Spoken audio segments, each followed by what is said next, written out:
அன்பாலான அனைவருக்கும் மாலை வணக்கம். இந்த டீமில் எனக்கு அண்ணன் சொன்ன மாதிரி, உதயகுமார் அண்ணன் சொன்ன மாதிரி யாரையுமே எனக்கு தெரியாது. நேற்று வேல்முருகன் எனக்கு ஒரு கேமரா நண்பர் இருக்கார். அவர் முருகனை பற்றி சொன்னார்.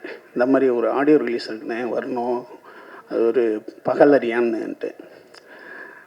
சரின்ட்டு அவர் வேல்முருகன் எனக்கு ரொம்ப நிறைய நெருங்கிய நண்பர் அந்த கேமராமேனு.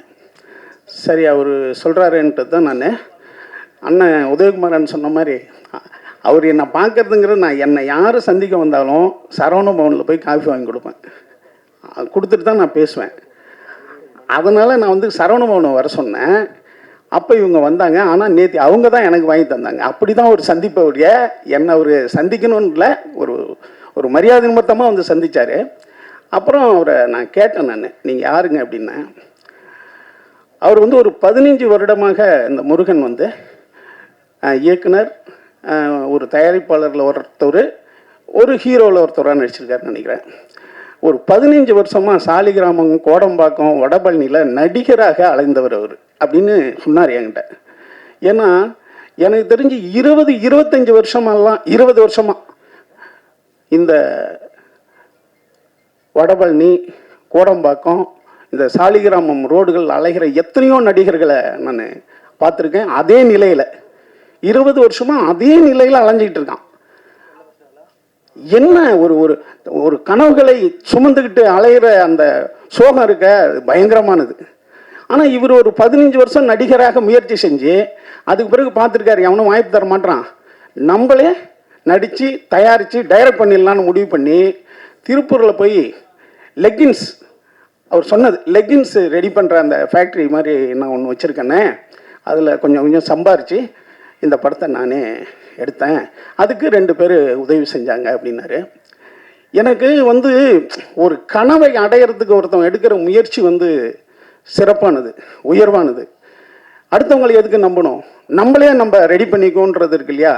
சில்வஸ்டர் ஸ்டாலன்லேருந்து, புருசிலிருந்து இந்த மாதிரி பல கலைஞர்கள் அவங்களே அவங்கள உருவாக்கிக்கிட்ட பெரிய வரலாறு இருக்குது. குறிப்பாக இதில் பார்த்தீங்கன்னா இது ஒரே இரவில் எடுத்த கதைன்னு சொன்னார். அதுக்கு பிறகு நான் எப்படிப்பா நீ வெற்றியை பிடிச்சேன்னு, ஏன்னா அவர் வெற்றி கொஞ்சம் டிஃப்ரெண்ட்டான படம் தான் பண்ணுறவர். அதுவும் இவர் யார்கிட்டையும் எனக்கு தெரிஞ்சு ஒர்க் பண்ணாமல் இருக்கார். இவர் ஒரு கதையை கன்வின்ஸ் பண்ணியிருக்காருன்னா அந்த கதை பேர் இருக்குது, அந்த ஒரு நல்ல சிறப்பான கதையை வெற்றி தேர்ந்தெடுக்கிறோம் இல்லையா. அப்படி ஒரு சிறந்த கதையை தேர்ந்தெடுத்து அண்ணன் உதயகுமாரன் சொன்ன மாதிரி ஒரு புதிய டீமோட பயணிக்கிற வெற்றிக்கு வாழ்த்துக்கள். இந்த மாதிரி நிறைய பேரை நீங்கள் உருவாக்குங்க. ஏன்னா யார் உருவாக்குகிறானோ அவன் குரு ஆகிடும். அவனுக்கு வயசுலாம் தேவையில்லை, அவன் குரு. அப்போ நீங்கள் உருவாக்கி கொண்டே இருங்க. அது மிகச்சிறந்தது. உங்கள் வாழ்க்கையினுடைய எப்போதும் எம்ஜிஆர் சொல்கிற மாதிரி ஒருத்தன் 100 வயசு 200 வருஷம் வாழ்கிறான்னா அவன் உயிரோடு இருக்கிறது வாழ்கிறது கிடையாது, இறந்த பிறகும் பல பேர் வாழ்வான்ல, அதுதான் முக்கியம்.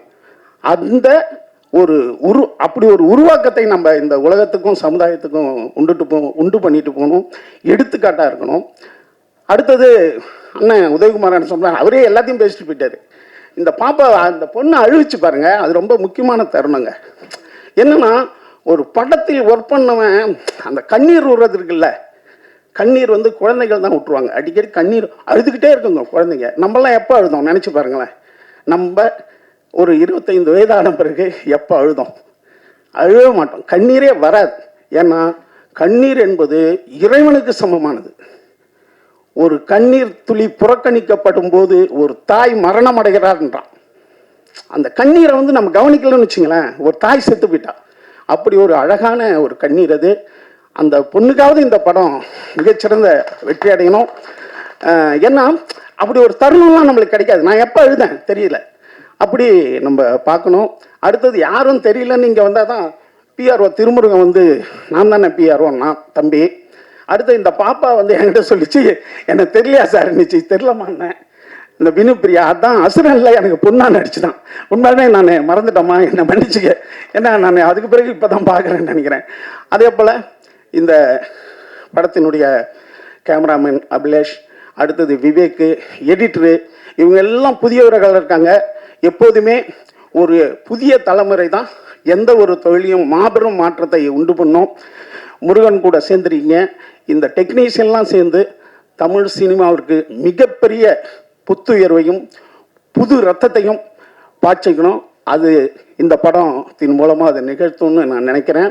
அடுத்தது என்னென்னா, இப்போ தமிழ் சினிமாவில் நான் நிறைய பேரை சந்திப்பேன், கொஞ்சம் பெரிய ஆட்கள்லாம் சந்திப்பேன். என்னப்பா ஒரே இந்த ரவுடிங்க படம் எடுக்கிறீங்கப்பா, அந்த ரவுடிங்க வேற பணக்கார பசங்க பொண்ணையே காதலிக்குதுங்க, எனக்கெல்லாம் ஒரு பொண்ணு இருக்குப்பா, என்னால் அழைச்சிட்டு போகவே பயமாக இருக்குது எனக்கு, அது ரவுடிங்களே காதலிக்குதுங்க, அதை கொஞ்சம் மாற்றுங்கப்பான்ட்டு நிறையா பேர் என்கிட்ட ஒரு படத்தை பார்த்துட்டு ஒரு பெரிய ஆள்கிட்ட போய் அது நல்லா இருக்குது சார் படம், அதை கொஞ்சம் ரிலீஸ் பண்ணி தாங்கன்னு என்னன்னு கதையை சொன்னேன்.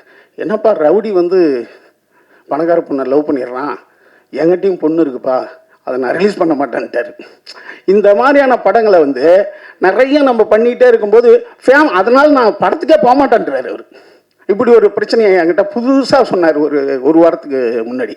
அதே போல் இந்த ரவுடிகளை எல்லாம் ஹீரோ ஆக்கினது வந்து மார்ட்டின் ஸ்கார்சிஸ்ன்னு ஒருத்தர் தான். அதுக்கு முன்னாடி ஹாலிவுட்டு ஐரோப்பிய படங்களும் ஒரு ஹீரோன்றவன் நல்லவனாக இருப்பான், அந்த சமுதாயத்தினுடைய மிகச்சிறந்தவனாக இருப்பான். அப்படி தான் ஹாலிவுட்டு இதெல்லாம் வரும், எல்லா வெளிநாட்டு படங்களும்.